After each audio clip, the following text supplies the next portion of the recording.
that's going to further weaken the NATO alliance. Macron wants to see an EU-Russia security pact. That's exactly what the Russians want to hear from the European leaders. And so weakness and division, of course, only benefits the Russians directly. And these are intensely dangerous times, I think, for the future of the West, for the future of the Western alliance, which is heavily fractured and undermined, of course, by so-called European leaders who won't lift a finger, frankly, to stand up to Moscow. Niall, thank you very much indeed. That's Niall Gardner, Director of the Margaret Thatcher Centre for Freedom. Now we have a big hitting panel on Cross Question tonight. That's coming up in a few moments' time. I'll be joined in the studio by the Shadow Attorney General, Emily Thornberry. Layla Moran is the Liberal Democrats Foreign Affairs spokesperson. Baroness Claire Fox is with us from the Academy of Ideas, and someone you all know very well indeed, financial commentator David Buik. The number is 0345 6060 973. The lines are open right now. And of course, flick on Global Player and you can watch our proceedings as well. On your radio, on Global Player, and Play LBC. Leading Britain's conversation. This is LBC. Newsroom at 8 o'clock. The Prime Minister says the UK will always stand up for freedom and democracy. It follows talks with Ukraine's President Zelensky. In a joint statement, they've warned further Russian incursion would be a massive strategic mistake. The two leaders have been holding a press conference. We are also preparing a package of sanctions and other measures to be enacted the moment the first Russian tow cap crosses further into Ukrainian territory. Manchester United footballer Mason Greenwood has been further arrested on suspicion of sexual assault and making threats to kill. Officers are continuing to question him about claims of rape and the assault of a woman after allegations emerged online. The 20-year-old's been suspended from training and playing for the club.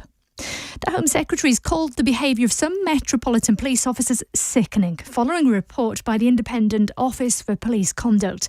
An investigation found racism, misogyny, harassment and offensive social media messages in an investigation centred around Charing Cross Police Station in London. And the dispute over Colin the Caterpillar cake's finally over. Marks and Spencer and Aldi say they've come to an agreement over accusations the German discount chain copied the design. LBC Markets report the FTSE 100 close up 71 points at 75.35. The pound buys $1.35 and €1.20. LBC weather, patchy rain but dry elsewhere, low of 4. From Global's newsroom for LBC, I'm Serena Farrow. This is LBC from Global. Leading Britain's conversation. Cross Question with Iain Dale. Hello, a very good evening to you. It's 8 on LBC. Welcome to Tuesday's edition of Cross Question. We have a full switchboard of calls already, but if you want to get through, you might have to try again and again. But the number is 0345 6060 973. With me on our panel tonight, Emily Thornberry, the Shadow Attorney General, Labour MP for Islington South and Finsbury. Baroness Claire Fox is a non-affiliated life peer. It's a very awkward title, isn't it, really? Director and founder of the think tank Academy of Ideas and the author of I Find That Offensive.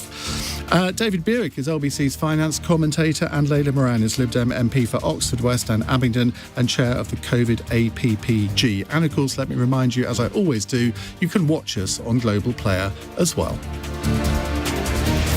0345 6060 973. Tweet at LBC. Text 84850. Cross Question with Iain Dale. This is LBC.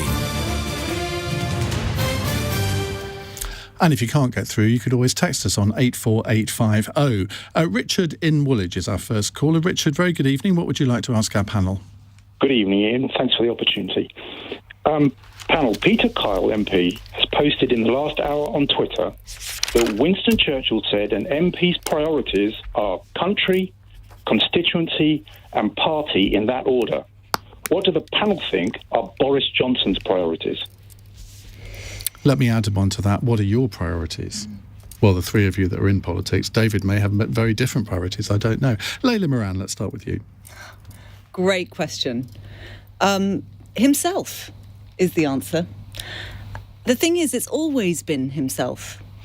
There are reports from even when he was a boy at Eton that's what the master of his house said about him at the time. It's how he has done so well in politics. I think he has that instinct to claw his way up, to get himself out of difficult situations. It's been an extraordinary litany of failing upwards over the course of his career. The problem is with being Prime Minister is he's got nowhere else to fail to. And I think the concern that we all... King. Well, world king. I'm sure he'd want to, Iain. That was what he said when he was a child. Well, quite right. And I think the problem we have now is that he absolutely is not putting the country first. He is putting his own career first. The phone call that he was meant to have with Putin yesterday was a really good example of it, because at a time when he should be focused on those huge issues, he wasn't. He was trying to save his own bacon. But if he hadn't come to the House of Commons yesterday at that time, you would have criticised him. Well, it's interesting. The timing of that phone call, there's different reports of it. There's one thing coming to the House. Of course, you can always tell the Speaker that you want to do this. There were two statements, and I attended both. You could have swapped them and had the phone call. But I understand another version, and it'd be interesting to find this out eventually. It wasn't that he moved the phone call for. It was actually for the meeting with Conservative MPs afterwards. I'd like clarification as to which one of those it was. But there is always a way of making this work, and it is about the priorities that he picks. At the moment, he is picking himself, and I think it was Andrew Mitchell this morning that really hit the nail on the head. At the moment, Boris Johnson is a corrosive force in the Conservative Party, and unless Conservative members of Parliament now do, in my view, what is their democratic duty, their patriotic duty, and put in their letters of no confidence in the Prime Minister, I think they're going to find that the country will start blaming them for his failures, and I think the Conservative Party is really going to struggle to recover. So I implore Conservative members of Parliament, do the right thing, put in your letter, it's time. Country, constituency, party, was Churchill right in that order? I think so. I would add one, which is community. I think I've always preferred, which is kind of constituency, but also I think community in this modern age is more than just a geography. It is also about a wider sense of the world as well, and that sort of community of humanity. So I would add that word. OK, Claire Fox. So I think that maybe we could kind of have a modern update on this, which is kind of, for me, country is the whole democratic mandate. You're there to represent the nation state, and the constituency of voters and the party is fairly self-evident. And the reason I emphasise those things is that I think that we can say that Boris Johnson at particular times has represented a democratic mandate. That's how he got elected, particularly in relation to Brexit. And I think in terms of the voters, he's let them down badly. I hardly need repeat what everybody else has done over the last few days. But I feel anxious about focusing all of this just on Boris Johnson. There's something about it that's quite personalised. So, for example, I just heard the end of the interview that you were doing before this, Iain, and the point was made perfectly reasonably that whilst he is over in Ukraine, he is the Prime Minister of the country. And so consequently, you have to say that he represents the country. And you don't want to be just saying, yes, but he's hopeless, he has parties in his garden, right? You have to go along with that. I also feel that the obvious answer when you ask that question, which is me, about the particular peccadilloes of Boris Johnson and his every single aspect of the way he's handled this has been unsavoury, absolutely unsavoury. But I do think the people who should remove him are the voters, and that ultimately it's a democratic decision, and there is a danger of people's distaste for him. I mean, people in the commentariat, people like me, any of us in this room, that we can get in the way of what the voters want. And I noticed I watched every single news coverage last night, and every single time they did Vox Pops, people would say things like, it's disgusting, he's let us down, they told all the stories, and then people said, will you vote for him? And they said, well, I'll think about it. Would you vote for the opposition? No, not really. I mean, it's a difficult thing, and we shouldn't usurp them with our distaste for his personal failings, of which there are many. OK. Emily? I think it's really interesting what you said, but I just don't agree with you, Claire. I mean, I think the point is that he has to have the standing in the country in order to be able to lead us. And I think that his behaviour has been such that people just don't believe him anymore. They just believe that he's a liar and laugh at him. And frankly, internationally, they laugh at him, and therefore they laugh at our country. And I think that the time is therefore for him to go, because I think that he's not just... he's doing no good for our country. I hear what you say about the democratic mandate and that he won a general election with 80-seat majority. But we have a constitution which is slightly. It isn't a presidential system. I mean, when I stand for election, I stand as Emily Thornberry and Labour. People vote for Labour and for Emily Thornberry. So I would always have in country constituency and party, and I'd also have conscience. I think that there's something about the way that you are is an important element when you stand. I think that people, of course they vote Labour more than they vote for the individual MP, but I think the individual MP does have an effect. Constituency, obviously. but I think the same thing applies, generally in a general election as well. And I think, but look, I don't believe that the Conservative Party are likely to spend a great deal of time listening to my advice, but it is genuinely given. It does the Conservative Party no good at all to continue to hold on to Boris Johnson and what he stands for and what he is doing, and he is dragging down this party. And the way in which he is pushing, or people are being pushed to go onto the media to defend him and saying the most ludicrous and laughable things in order to defend him is one thing. But another thing is happening in order for him to be defended is they're also undermining the civil service, which is also another important part of our constitution. So the whole kind of cats and dogs thing. Was Boris Johnson pushing for cats and dogs to be taken out of Afghanistan in advance of other people? And let's not go into all of that now. But there was an email from someone from the Foreign Office who said, the number 10 has said that this particular charity should have precedence or assistance or whatever it is. Anyway, the defence was people are going out onto the media and saying that civil servant is wrong, they shouldn't have said that, number 10 hadn't said, and essentially saying that the civil servant was a liar. And so attacking the civil service in order to protect the Prime Minister. And those civil servants are not in a position to be able to defend themselves. Well, the civil servant could have misunderstood. They're not actually saying that the civil servant was a liar, but if the civil servant is saying something that is demonstrably incorrect, you can't blame number 10 for pointing that out, surely. I think that what number 10 should be doing... I have no idea whether it's correct or not, by the way. But I think we as politicians need to have civil servants on our side in order to be able to deliver things. And you can't go around attacking civil servants if you don't have proper cause to do so and they can't defend themselves. And a civil servant, a junior civil servant, would not be saying, everyone knows this, would not be saying number 10 has signed this off if number 10 hadn't signed it off, because they would lose their job immediately. Unlike Prime Minister, who it seems can lie and keep his job, a junior civil servant can't. When Keir Starmer was talking yesterday, were you both in the chamber? Yeah. And at the end of his remarks, when he was essentially repeating what Geoffrey Howe said in 1990, now is the time for others to consider what they do. When you were looking at Tory MPs' faces, what were you both seeing? I mean, I think at that point it was sort of contemplation. It was interesting watching them, because as he went on and as Boris Johnson started to react badly, to be blunt, some were just seething. You could see that. Some, especially at the back, you look at the backs in the corners. The awkward squad. Yeah, you look there and they were arms crossed, they were peering, and then some of them started to leave at points. I think you ended up having the ones who would defend him sort of left. But I think he just got the mood so badly wrong, not just for his own backbenchers. And it was clear afterwards he got a bit of a pasting in the meeting that he had. Okay. But yeah, it was bad. I saw them, and they were... And what was so interesting was when Keir was speaking, there was absolute silence on the Tory side, because they were listening to every word. And I personally think that it was the best speech that Keir has given in the House of Commons ever. I thought it was outstanding, and I think it spoke for the country. Did it not need a bit more anger? No, I said to him, actually, after he'd sat down, I said, that was brilliant.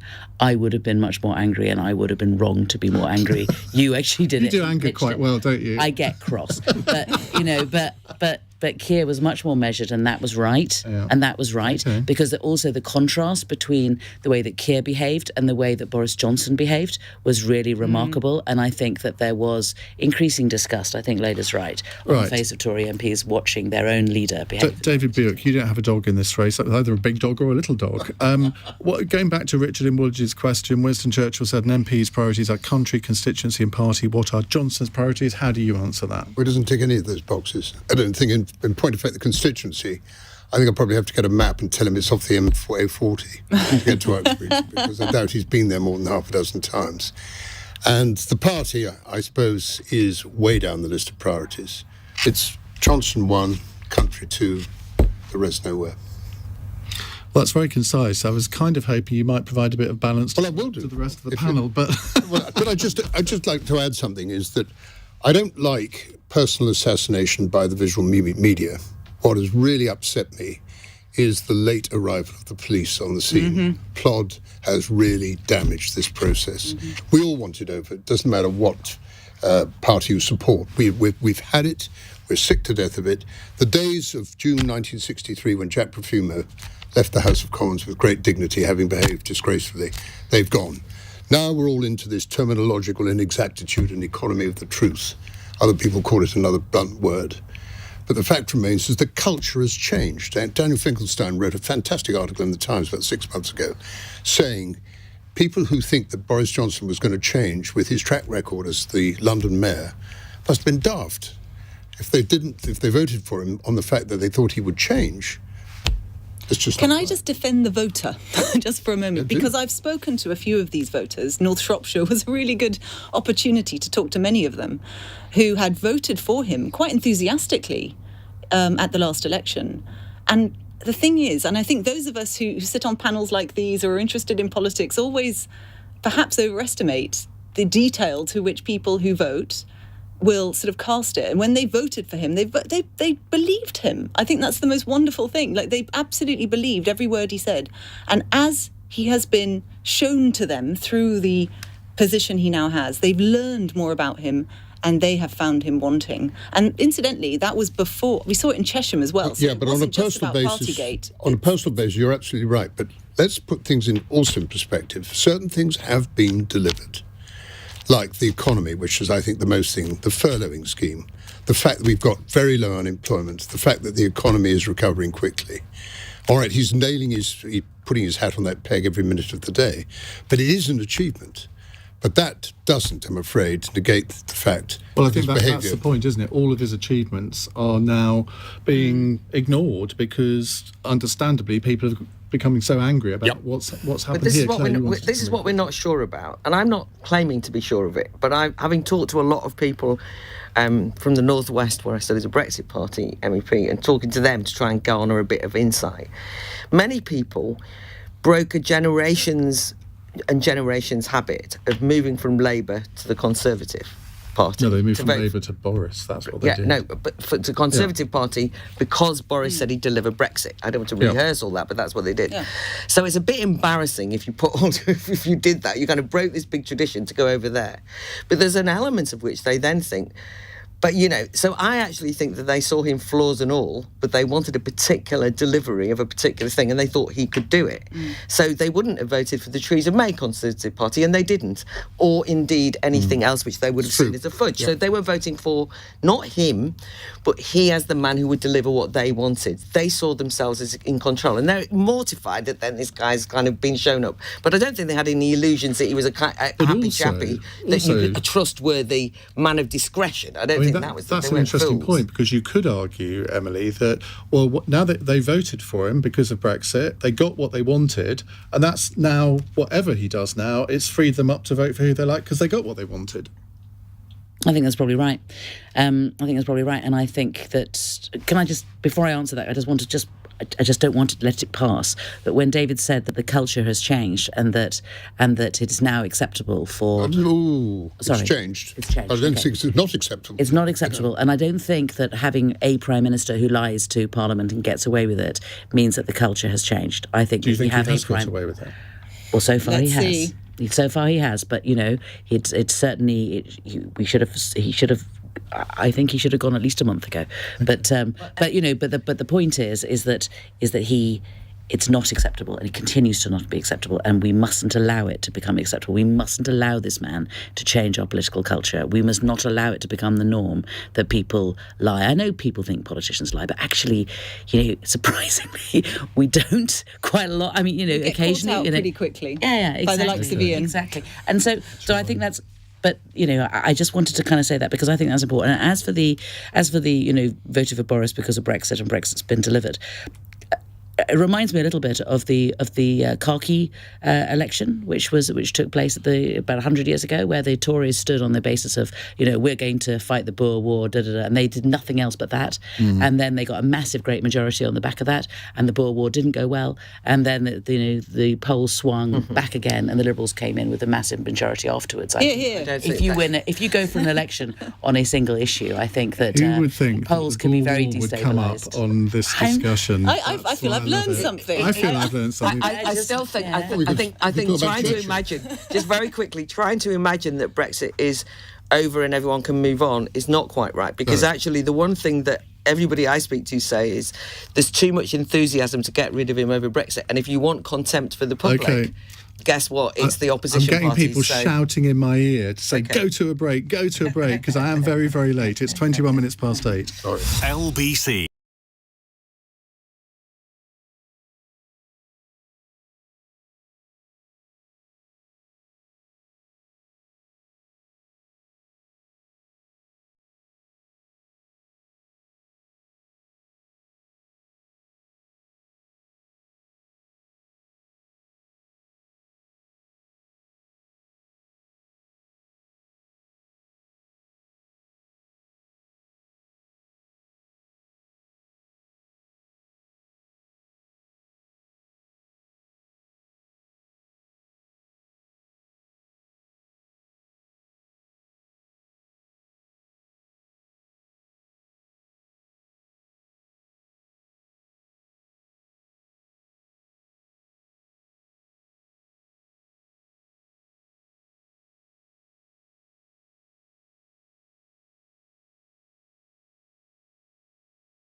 Cross Question with Iain Dale on LBC. Call 0345 6060 973. 8:24. Emily Thornberry, Claire Fox, David Buik and Layla Moran here answering your questions. You've all got to be quite brief on this one, otherwise I'm going to be really late going to the news at 8:30, so behave yourselves. Clive is in Miami. Hello, Clive. At least I think he's in Miami. Are you there, Clive? No, he's not. Let's go to Colin in Brighouse instead. Hello, Colin. Hello there. Good evening. Hi. Yeah, I'd like to know how it is that Boris Johnson can find £88 million to help the Ukrainians with their fuel energy costs for Russia. Well, against Russia, and yet our pensioners here are going to get nothing. It cancelled the triple lock, and is giving all this money away to other groups of people. But the pensioners have been really left behind. And most pensioners, like myself, who've worked for 52 years, not in an highly paid job, who has to rely on their state pension to pay everything, and not entitled to working tax credits or all these other bits and bats that's going. I'd like to know where he keeps getting this money from when we owe about, £40 billion to... well, we owe £40 billion because we're broke. And it's actually 2.3 trillion, I think, by now. Well, OK, yeah. Colin, we get the question. Claire Fox. So it's a great question because at the heart of it is what I think actually Boris Johnson should be being held to account for much more, which is the energy crisis. And I don't just mean It's a worldwide energy crisis, isn't it? Yes, but I also think that we've got at some point, national sovereignty has to mean something, which you have to be held responsible for what you do here, right? Yeah. And I do think that there's a real problem, which is that we haven't remotely kept enough nuclear power stations open or started any new ones. I think the government's made a huge mistake in terms of moratorium on fracking and shale gas. I think the obsession with net zero has caused a huge problems down the line, and I think that presenting the net zero targets as though they're an act of God or an international treaty that there is no alternative about, and pump heat boilers and electric cars and all these. Yes, I know. I nearly went there. But all of that. What I'm trying to say is that in the meantime, as our callers just illustrated, there's an absolute terror of what this is going to cost. And so one of the dangers of the Ukraine trip and the international situation, and I'm not trying to in any way underestimate what's happening on the borders between Russia and Ukraine, is that it's always tempting when you've got a domestic problem at home to want to kind of go big on the world stage. I mean, we saw David Cameron do it with Libya. I mean, Blair, obviously with Iraq and so on and so forth. I'm slightly worried about a kind of sabre-rattling, stirring things up, going in and saving everything so you can say, look, I'm the international states person, and also, by the way, we'll solve your energy problems. When actually, here, right now, what we should be talking about is what is the government going to do to resolve the problems it's got us into in terms of energy, and if it's an international crisis, how's it going to get out of it for the UK citizens at the moment? Emily will tell us how she's going to get out of it. I think that what they should do is they should cut VAT on energy prices, because the government's made a lot of money out of VAT because the energy prices have gone up so much. So they've got the money in the bank. They can, from that, and that would help pensioners like Colin. So that would help pensioners like Colin. That would actually help everybody. And we know that energy prices are about to double, but we would also have a windfall tax on the energy companies who have made a great deal of money out of the fact that the prices have gone up recently. And from that windfall tax, we would then target that particularly on the poorest, on the squeezed middle. Just on that though, have they made a lot of money? Because they would surely say the only reason that the bills are going up is because it costs us a lot more to buy electricity or gas. So that doesn't necessarily mean they're making more money, does it? No, because David will tell us if they are in a minute. It's an international energy price. That's the point, you know. So they've been making money because the price internationally has gone up, and it's for that reason that we say that. And they've talked about, haven't they? They've talked about, you know, I think the head of BP said that the energy prices were like a cash point for them, and we were debating this in Parliament today. You know, so no, we think that it's about time they were held to account on this. We need to have a windfall tax, and we need to be able to help those who are going to be really struggling. And frankly, you know, when there's a choice between pensioners struggling with energy costs and the energy companies, we know which side we're on. And we're talking about billions in terms of helping people with energy, their energy bills here, aren't we? I mean, £88 million for Ukraine. Does that bother you at all? I think that the point is that it's really important that the international community remains completely united in its opposition to what Russia is trying to do in Ukraine and bullying them. And we as the opposition stand with the government on this. There's very little difference between us. We think that some of the sanctions could be more ambitious and imaginative, but otherwise we support them. And Ukrainians need to know that we will give them support. David? First and foremost, I think it's a fallacy to think that the energy companies have made a lot of money over the last few years. Emily, just to remind you that last year BP lost $18 billion. They had to write it off because of this. I thought... What about the buyback on the shares? Well, that's small beer by comparison with what was actually lost. If you look at the share price of BP, which has actually recovered well in the course of the last year, but it's been a very poor investment during the course of the last 5 years. They haven't had 2 or 3 buybacks, of billions. Well, let's not get into BP buybacks, but if we can... let's just try and move the question on a bit. Bernard Looney, in my opinion, and Ben van Beurden of Shell are trying to make that transfer, which I think endorses really what Claire's been saying, from old energy, in other words, oil and gas, to green energy. It's too fast. It's going to take an awful lot of time. And the one product that we haven't used properly, and we are not using properly, is gas. Gas is clean and it's cheap, relatively speaking. I know we're into a spike now at the moment. And both of these huge major companies have gone hell for leather to go green. And it's far, far too quick. OK. Layla? So my answer to Colin is that I don't think it's not either or. Okay, first of all, we have to take care of pensioners. We Liberal Democrats don't think it's right to remove the triple lock, for example, unless you've got protections, particularly for the poorest pensioners. We absolutely think that the Chancellor shouldn't have written off, £4 billion in fraud.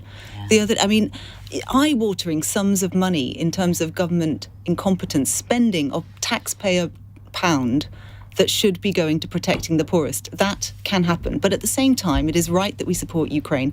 It's worth noting that 88 million is not just for their energy resilience, it's also about transparency. I think it sticks in the throat slightly, though, because whilst the sanctions are important, we still haven't introduced really important legislation in this country to make sure that that dirty Russian money, stuff that is coming from Putin to his oligarchs being spent in London, is transparent. So I've got an amendment down to the finance bill tomorrow that scopes out what a register of beneficial ownership would look like, so that those multi-million pound properties that we know are being bought by shell companies that are owned by these Russian oligarchs the can be Labour Party exposed. supporting it? My understanding, there are similar amendments that have gone down from Labour, the SNP. I've got Conservatives, including Ian Duncan-Smith, who have signed my amendment. There is broad cross-party support for this. And I will point out that this is just legislation that the government itself said 6 years ago that it would introduce. All I'm trying to do is to deliver a Conservative Party promise. Would you support this? Yeah, definitely. I mean, George Osborne talked about it, as you say, 6 or 7 years ago, and it just seemed to find its way onto the back burner. It is wrong, because this is unallocated money. It's not properly catered for. As we all know, Putin's probably the richest man in the world, and he siphons money into Spain. I mean, this is a whole different subject, but it is really odd that if I sell a car and want to pay £3,000 in notes into my bank, I have to prove all sorts of things as to where that's come from. It's outrageous, isn't it? Anyway, mustn't get sidetracked onto that. Richard, our first caller, has tweeted, "Please thank the cross-question panel, and I think they took my question about Boris Johnson's priorities to a very reflective and thoughtful level." Oh, well, there you go. Praise indeed. More of that, please. It's 8:33. News headlines with Serena Farrow. Boris Johnson insists the UK and its allies are ready to put sanctions in place the moment the first Russian tow cap crosses further into Ukrainian territory. The Prime Minister's met the country's president in Kiev. Manchester United footballer Mason Greenwood has been further arrested on suspicion of sexual assault and threats to kill. Police have been given more time to question him following his initial arrest on Sunday. And evidence of racism, sexual harassment, misogyny and bullying has been uncovered within the ranks of the Met Police. Scotland Yard has apologised after being criticised for disgraceful behaviour by a number of officers. LBC weather, patchy rain for Wales, Northern Ireland and much of England tonight. A low of 4 degrees. This is LBC.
Cross Question with Iain Dale on LBC. 8:37, if you've just tuned in, Emily Thornberry, Claire Fox, David Buik and Layla Moran with me in the studio answering your questions. Martin is in Abingdon. Hello, Martin. Hello, Ian, and good evening, panel. I was very angry when I heard that they dropped the fourth. They decided not to collect in taxes, or reclaim for the £4 billion or nearly £5 billion. The reason why I was angry was my daughter Emma died, and shortly after she died, I received letters from the MRC, not just one letter, 31 letters, claiming that she owed £4,800 and they wanted it. And then I looked at her paperwork and I thought, she doesn't owe this money.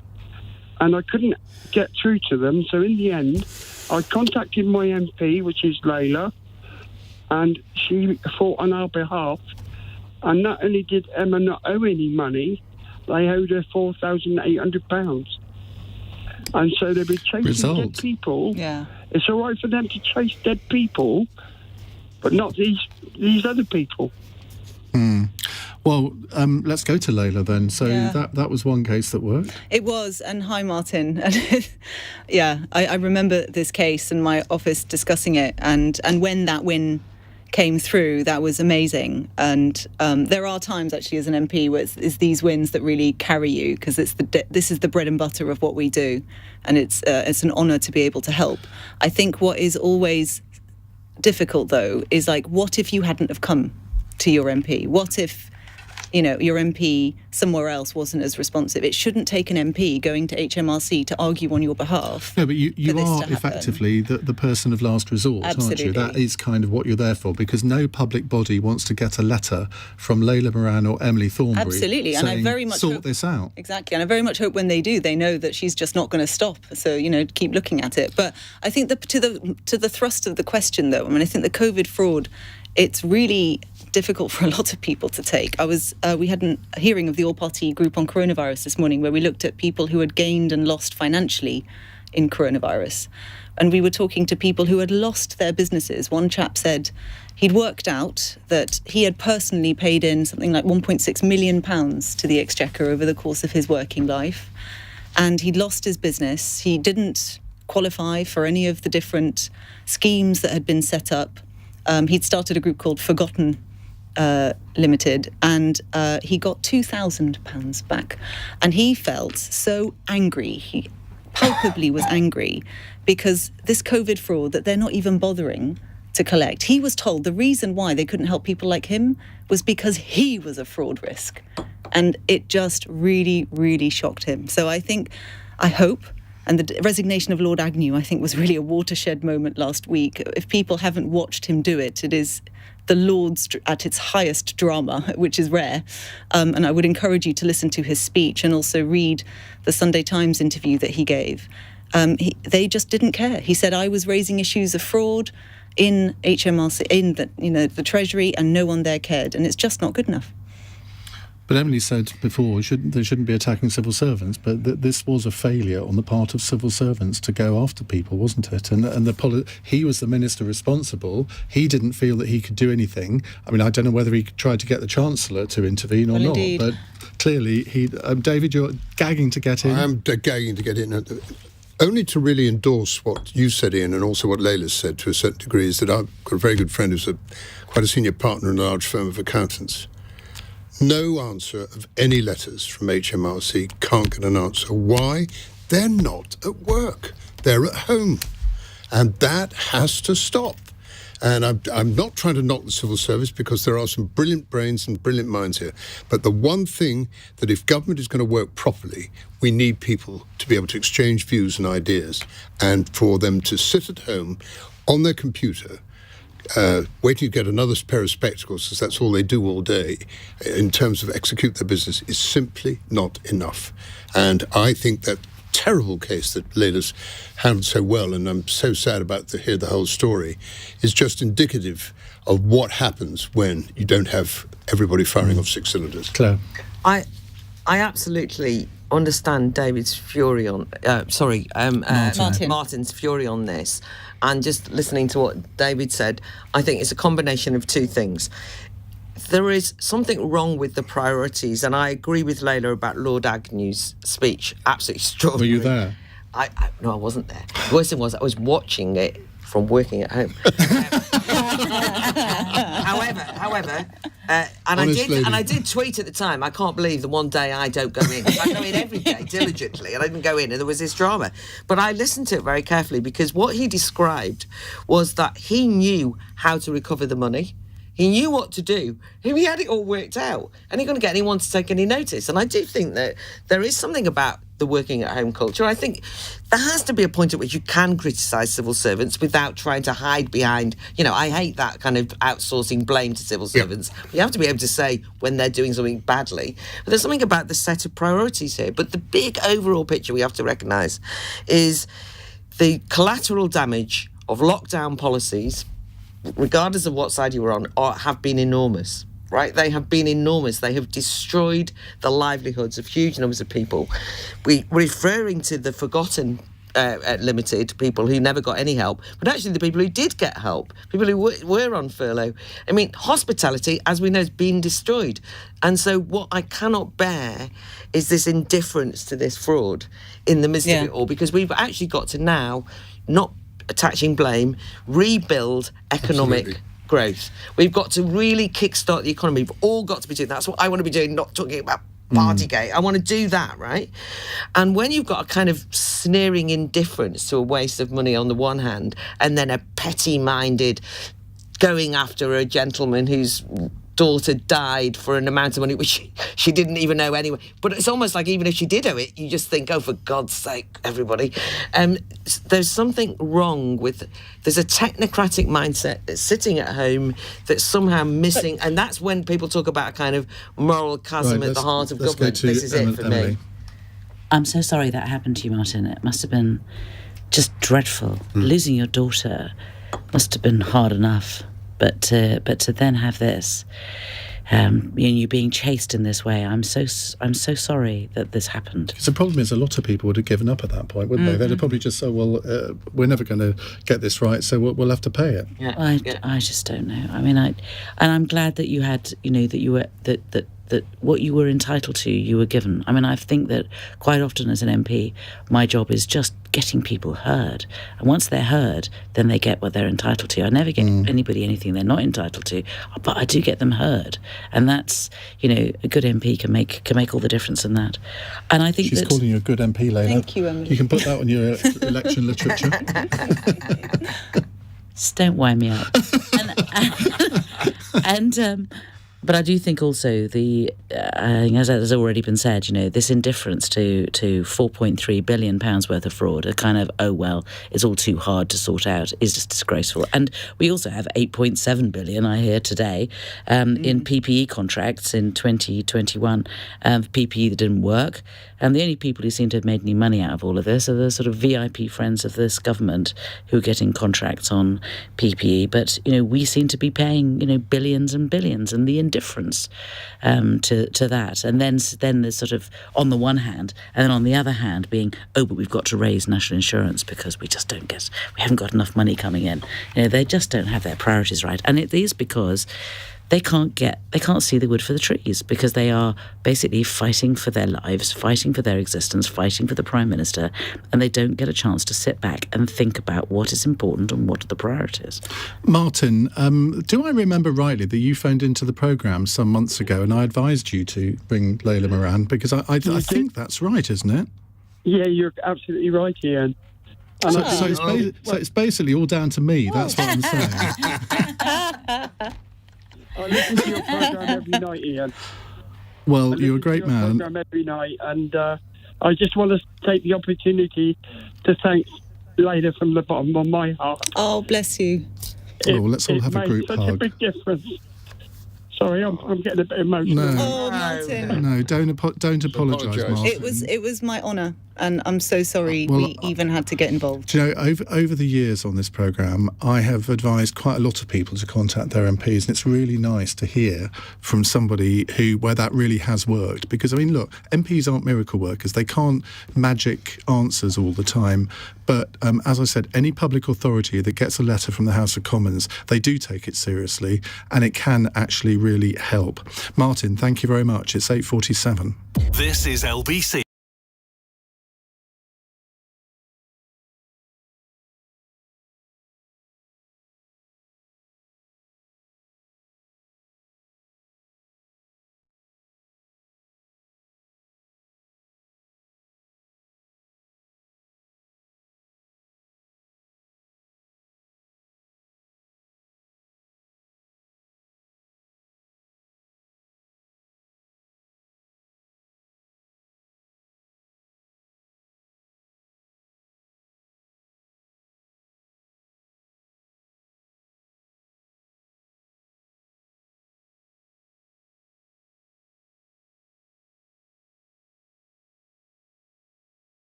Leading Britain's conversation. Cross Question with Iain Dale. Tweet at LBC.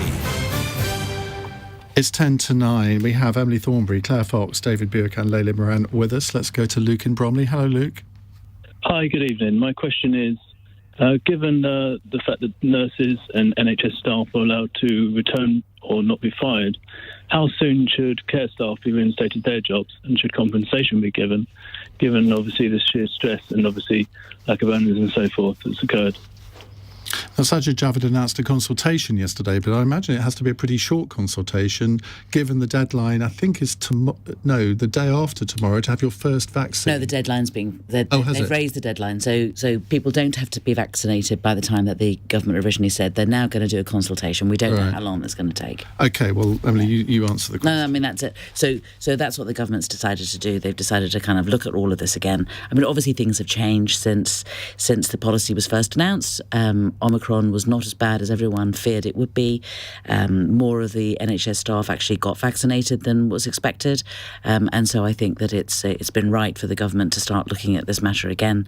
I mean, I think something that people don't talk about, and I think is important to put into the mix, is that NHS staff are expected to get vaccines, other vaccines, and can't work without them. So, I would simply say that, I think that there's an argument for the COVID jab to be part of the number of vaccines that you have to take if you're a frontline staff. But what about, as Luke says, the care workers who've already lost their jobs because of this? Yeah.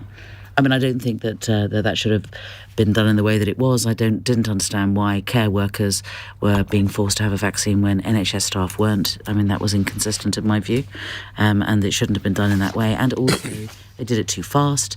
In the end, They did it too fast because you normally criticise them for doing too little. No, but they just let's do this. Let's be shown to have some sort of be moving on this. Let's be shown to be men of action. Let's force NHS care workers to have a vaccine now. No, really, if you actually wanted to maximise the number of people getting a vaccine, then what you didn't do was to give care workers the choice. Either get vaccinated or lose your job.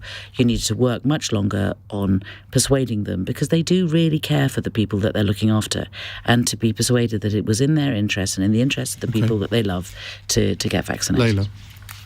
The Liberal Democrats were against mandatory vaccination from the start, not because we don't think people should get vaccinated. We have always encouraged people to get that jab, but because, and I think this is now being borne out, those kinds of divisive policies that take autonomy away from the individual for their own body seemed to harden people who are hesitant to then say, well, I don't want the state doing that to me. At a time when people are, this is a pandemic, this is new, you need to bring people along with you. And the government didn't do that. So the answer to Luke's question, in my view, is yes. If they can be brought back, they should. There's 40,000 care workers that are gone. There were consequences for that over Christmas. There were visits that could not happen because there just simply wasn't the staff. And I think now what the government needs to do is abandon mandatory vaccination in this way, abandon the COVID passport idea, and encourage people in a positive way, in a way that isn't this divisive, to get the jab. That is shown in so many different places to be the way that you get those people to engage with vaccination. I'm sorry to say, I think that this is the government now realising what we did all along, which is that it was going to make an already bad problem worse. Okay. But Layla, no, hepatitis... We're not going to get onto a second question if you do that, Emily. Claire? I actually think... Emily, on this one, the Labour Party made a real mistake. I think to be seen to be associated with sacking people because of their medical status is a disastrous thing to have done for the Labour Party. And I watched it in the House of Lords, and it was an uncomfortable moment for a start off, and especially frontline workers, who everyone clapped and all the usual things. And it is very important that people are able to make a decision about their medical status. And saying NHS workers have to get vaccines, first of all, only very particular, and they know when they're applying for the job. Yes, no, I know, but the point is, these are people who are working there, who are getting sacked, right? Very different. And the care workers themselves, the lowest poorly paid people treated as though they were criminals. And worse in terms of divisiveness was this idea that we look on each other as vaccinated or unvaccinated in society. So I think it's atrocious. But one thing I would say is that the NHS 100k and the Together campaigns, grassroots campaigns, actually really deserve some credit, because I don't think the government would have done it just with a bit of Lib Dem opposition and me going on in the House of Lords. There was a genuine grassroots opposition, and then very sensibly people like the Royal College of Nursing said, actually, this is a disaster, by the way. But and then to call them anti-vaxxers, and lots of healthcare workers, by the way, who were 3 jabbed, as I am and all the rest of it, did it on the basis of civil liberties and freedom. We still live in a free society, and we should not abandon that because we had one virus, however serious it is. Very quickly, I profoundly disagree with all of you. It's the only success, or it's one of the few successes the government's had, is vaccination. Oh, we agree with that. Yeah, no, may I finish very quickly? And the other thing is just to say to Emily, the reason I think that it was important for the care workers to get jab, age. They were the vulnerable people. And that, I think, mustn't be underestimated. Stop transmission. Right, 45 to 60 seconds from each of you on this next one. Luke, thank you very much for that, by the way. Nikki in Bromley has texted, Boris Johnson's Jimmy Savile comments are being criticised by one of his victims today on LBC. Should he face greater consequences? David. I think it was just very poor taste, to be honest with you. I just think it was completely unnecessary. That's what I call, when you're in a heavyweight bout, somebody hits you below the plimsoll line. It was unnecessary. If you want to criticise Keir Starmer for whatever it is, that's fine. But just that, I think, was just completely unnecessary. I haven't really got anything else more to add to it. No bans, no sanctions, but the court of public opinion should see it for the tacky attack that it was. And actually, he would have been much better to have made a big fuss today about the inquiry, which had been much neglected, into the grooming gangs. And that I believe you might even be going to discuss the grooming gangs inquiry in about 4 minutes' time. But if you to go on about Jimmy Savile from the past, utterly cheap, stupid comment. But no sanctions. Just we hold him in contempt for it. And Emily Thornberry, apparently all the Labour front bench is on drugs. So I hear. I've never seen any. I should explain that Boris Johnson also said that, but rather than people thinking that it's me accusing. I mean, this is like, it was. I've never seen any evidence of that, but it was another dead cat, wasn't it? I mean, this is from a Donald Trump playbook. This is the tell a lie, tell it loud enough, shout it, make it something ridiculous, and everyone goes, "Oh my goodness, there's a dead cat on the table," and it's very difficult to actually then turn back to the truth. And the truth is that we have a Prime Minister who's a liar and he should not be in office anymore. Should Keir Starmer have stood up and raised a point of order at that point? No, I don't think so. I think the best thing to do is just turn away. Layla? What blows my mind is that this was planned. Yeah, exactly. That apparently he had sort of been bandying this around with the team that prepares him for these kinds of things and had been advised not to do it. And then despite their advice, their good advice, decided to spread this sort of conspiracy theory. And I think it just shows the man for what he is. The greatest consequence is that we vote him out at the next election. And for now, I actually agree with Emily. At the time, it was just shocking and we should just kind of ignore it. Diane in Horsham has texted, Poet Hannah Lowe has won the Costa Book of the Year with a collection of modern sonnets inspired by the highs and lows of teaching A-level English. Who was your favourite teacher at school? Claire? I taught English, but I wasn't my own favourite teacher. But I was inspired. I taught English in further education for many years, and the person who inspired me was Mr. John Rogers, who basically said, "You're from Buckley, not a very inspirational place, but if you read literature, you can go anywhere." And he made me believe in a school that had gone from secondary modern to comprehensive that I could conquer the world. By the way, I think he so profoundly disagrees with everything I stand for now. He regrets it deeply because he's a kind of Plaid Cymru activist. Layla? There are a number of them. The one that springs to mind is a man called Mr. England, who was my chemistry teacher. I ended up doing chemistry and maths and physics at A-level. I did physics for my undergrad and just became a science teacher. I then caught up... I got ungraded physics at O-level. Did you? Because you didn't have me as a teacher. And I had private lessons. I'd have made you love it. I'd have made you really love it. Wouldn't. But actually, I then found out when I was elected that he stood for the Lib Dems in Brighton. And I had no idea at all that he... as far as I was concerned, he slept in the school, as you do with teachers. Yeah. They don't leave the building. But he was just absolutely inspiring when it came to chemistry teaching. David? A chap called Ronnie Watkins. Ronnie Watkins with A.L. Rouse was probably the definitive authority on William Shakespeare. And he was not only a brilliant teacher of English, but he also produced all the plays which we had would know at school, which made him, for me, an absolute hero. Emily? Miss Wilson, my history teacher, Mr. Blair, my music teacher, and not my... Tony Blair taught you music? No, Mr. Blair was a musician, and he taught us music, and not my careers teacher, because I was at a secondary modern, and my careers teacher at my secondary modern, when I asked him what I should do with myself, he said, "You could always go visit people in prison."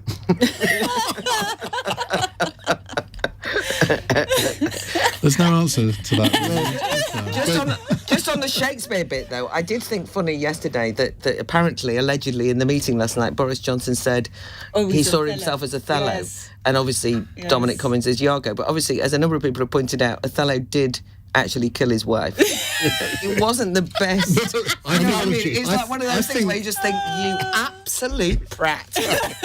I think we probably ought to finish there. I did think yesterday's cross question was unique, but I think this one has been also. The Madam Editor on Twitter says, the best, absolutely the best cross question tonight with Iain Dale. I have a lot of time for Emily Thornberry. Now also Layla Moran. Can we just govern by coalition? Excuse me, what about us? Well, unfortunately, We got blown away, Claire. two of you don't get a blown away. mention. Well, thank you so much. It's been a really brilliant hour. Emily Thornberry, Layla Moran, Claire Fox and David Buik. We'll be back with another cross question tomorrow at 8. And as Claire so presciently predicted, we are going to be talking about this report from the I never get this right, the Historic Inquiry into Child Sexual Abuse. We're going to be talking about a report that was released today about the fact that the police and local authorities still don't seem to be able to identify the grooming gangs, particularly in the north of England and the Midlands. We'll be asking why that would be and getting your reaction in just a moment. 0345 6060 973. It's 2 minutes past 9. On your radio, on Global Player, and Play LBC. leading Britain's conversation. This is LBC.